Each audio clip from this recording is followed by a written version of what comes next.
அரிஸ் உன்னை பார்க்கறதுக்கு தான் வீட்டுக்கு வரலான்னு பார்த்தேன். நல்ல வேளை நீயே வந்துட்ட. எதுக்கு சாமி என்ன போய் வீட்டுல பார்க்கறதுக்கு வந்த?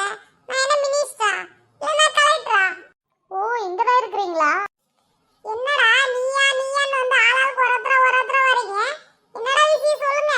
எங்க அம்மா வேற என்ன வெங்காயம் வாங்கிட்டு சொல்லுங்கடா. நான் வெங்காயம் வாங்கிட்டு போணும். மச்சி என்ன நீங்களாம் வெங்காயம் வாங்கிட்டு போற? அரிசி சின்ன வெங்காயமா பெரிய வெங்காயமாடா? ஐயோ உங்க கூட பேசி எனக்கு சின்ன வெங்காயமான்னு தெரியல பெரிய வெங்காயம் தெரியலடா. ஏன்டா இப்படி என்ன படுத்துறீங்க? என்னடா விஷயம் சொல்லி தொலையேண்டா. மச்சி ஒன்றும் இல்லை, காலேஜில் வந்து 10 நாள் லீவ் விட்ருக்குறாங்க நம்மளுக்கு எல்லாருக்கும். எங்கேயாவது ஒரு ட்ரிப்பு போயிட்டு வரலாமாடா? அவ்வளவுதான் என் ஜோலி முடிஞ்சிரும். எங்க அப்பா சொல்லவே தேவையில்ல. புல்லட் எடுத்துட்டு வந்து என் மேலேயே விட்டுருவாரு. எங்க அம்மா கவிதா சாப்பாட்டுல விஷத்தை வச்சிருவாரு. தெரியுமா? என்ன ட்ரிப் போலாம்னு சொன்னது ஒரு குத்தமாடா? ஏன்னா நீ என்ன பொட்டு புள்ளியா வீட்ல அடக்கிட்டு கிடக்குறதுக்கு? பேசாம வாடா ட்ரிப் போயிட்டு வரலாம் எங்கயாவதுன்னா ஏன் இப்படி சலிச்சுக்கிற? டேய் இப்பதான்டா ஒரு ஃபோன் வேணும்னு சொல்லி இப்பதான்டா ஒரு பிராக்கெட் போட்டு வந்து நிக்கிறேன். அவங்க ஃபோனை வாங்கி தருவாங்களா இல்ல ட்ரிப் போறதுக்கு பணத்தை கொடுப்பாங்களாடா? நீங்களே சொல்லுங்க பாப்போம். அதுவும் உண்மைதான். ஃபோனும் நம்மளுக்கு முக்கியம், ட்ரிப்பும் முக்கியம். என்ன செய்யலாம் அதுக்கு? ஆமாடா எப்படியும் ஒரு ஆளுக்கு ஒரு 6000 இருந்தா மட்டும் தான் போக முடியுமே.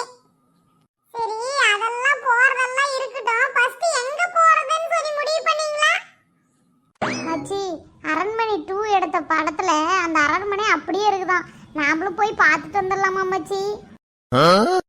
என்ன அரண்மனை 2 எடுத்த படத்துல அரண்மனையை பார்க்க போலாமா?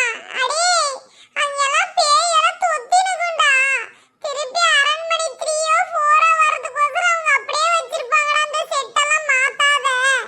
ஆமாடா, நாங்கள் டிசைட் பண்ணிட்டோம், அந்த அரண்மனையை தான் பார்க்க போகிறோம். நீ வரியா வரதில்லையா அதை மட்டும் சொல்லு. டேய் இப்படி சொல்றடா. வேற எங்கயாச்சும் போலாம்டா. அங்க வேணாடா. ஒரு ஆம்பளை பையன் வந்துகிட்டு சும்மா வர ஆக்டிங் படத்துக்கெல்லாம் பயப்படலாமா? வாய மூடு. நாம் டிசைட் பண்ணிட்டோம் அங்கதான் போலான்ட்டு. சரியா? சீக்கிரம் பேக்கிங் பண்ணி சீக்கிரம் வந்து ரெடியா வைக்கோ. என்னைக்கு போலான்ட்டு முடிவு பண்ணுங்க. நான் பாட்டு சிவனேன்னு சின்ன வெங்காயம் வாங்கிட்டு வரதுக்கோ இல்ல பெரிய வெங்காயம் வாங்கிட்டு வரதுக்கோ போறேன். என்னை கூப்பிட்டு உட்கார வச்சு பேய் பக்கம் போலாம் பூதம் பக்கம் போலாம். நீங்களா நல்லா இருப்பீங்களாடா? நல்லா இருப்போம். அமைதியா இரு. டேய் இவன் இப்படிதான்டா பேசிட்டுப்பா. சரி என்னைக்கு ட்ரிப் போலாம்? சண்டே ஓகேடா. சண்டே ஓகேதான்டா. சரி நாம போய் பணத்தை ஏற்பாடு பண்ணலாம். ஏதாவது போய் சொல்லிட்டு அம்மா கிட்ட ஏதோ ஒன்று ஆட்டி போடணும். அட இருக்கவே இருக்கு, காலேஜில் வந்து ட்ரிப்பு கூப்பிட்டு போகிறாங்க. அங்கே வந்து நம்மளுக்கு ஏதோ மாடல் எக்ஸாம் வைக்க போகிறாங்க, 10 நாள் ஆகும் அப்படின்னு சொல்லிடலாமா? நீ சொல்ற போய் நம்புற மாதிரி சொல்லுங்கடா. என்னதான் இருந்தாலும் 10 நாள் வந்து உங்களுக்கு வைக்குவாங்களாடா? டேய் வொர்க் ஃப்ரம் ஹோம்னு சொல்றாங்க. நம்ம வொர்க் ஃப்ரம் டூர்னு சொல்லிடலாம். விடுறா. காலேஜ்ல வந்து 3 நாள் வந்து ப்ராஜெக்ட் செய்யறதுக்கு வந்து அங்க கூட்டிட்டு போறாங்க அப்படின்னு சொல்லிருக்கடா. எப்படி இருந்தாலும் நம்ம வீட்ல இருக்கிற ஆளுங்க இத சொன்னா நம்பிடுவாங்க.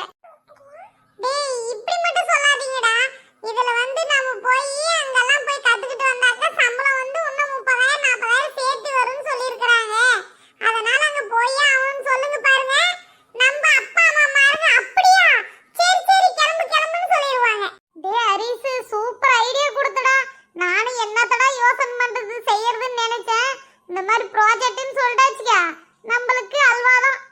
சரி நம்ம 2000 கேட்டா கூட இந்த மாதிரி சம்பளம் மிச்சமா வருதுன்னு சொன்னா 5000 கூட கொடுத்து அனுப்புவாங்க. சரி சீக்கிரம் போய் வீட்ல சொல்லுவோம். சரி வாங்கடா எல்லாம் போலாம்.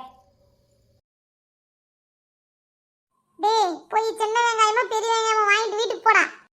ஐயோ இப்படி